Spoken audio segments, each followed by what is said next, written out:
Kneeling lunge on the reformer. Stretches the hamstring, bit of the calf, a bit of a spine stretch there, not much. It's mainly hamstring stretch, hip flexor stretch. Get a little bit of a reach down to the latissimus dorsi as well. So, kneel down and we'll start. Can you do the other side? Just for the, okay, so first of all, your feet are against the shoulder rest, or one foot is. Now step with your left one and have it so it's in line with your pelvis is squared onto the front, your shoulders squared onto the front. That foot, or the second toe, is roughly in line with your knee, which is in line with your sit bone. In other words, the foot isn't over here somewhere, it's not right out there somewhere. Thighs, belly and boobs, for some people can get in the way of this one, as can ratio of arm length, torso length, leg length, shin length, can all play a part. Some people, this is just not doable. Now, this is meant as equally focus on just as much as a hamstring stretch as it is a hip flexor. You don't overly focus on one or the other in an ideal world. In the real world, you end up one will restrict, which will be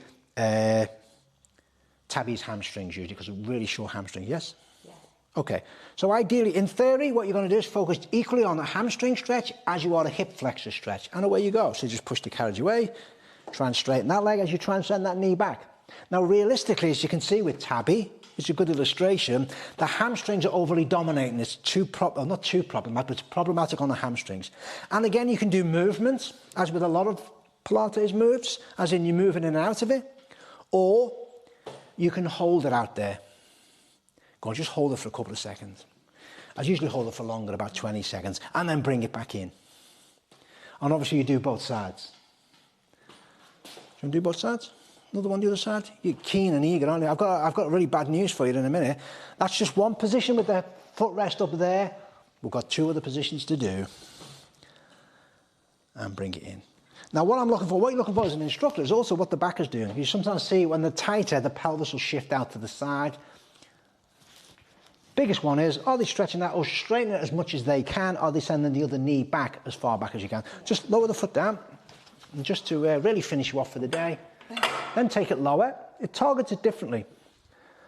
Just do one on each one. Can you do? You okay with that one? Yeah. I know you had a long day.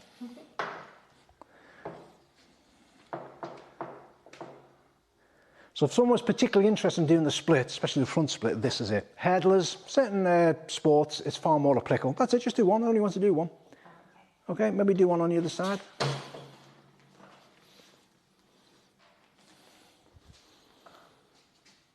So, hamstring stretch this side, hip flexor stretch that side. Let's really torture on the very last ones, the very last exercise of the day.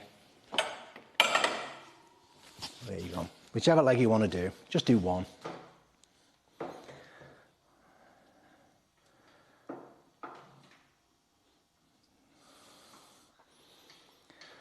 So with that position, there's no right or wrong. It targets it differently. It just gets the hamstrings and the back and the hip flexors differently when you alter the angle of the footrest.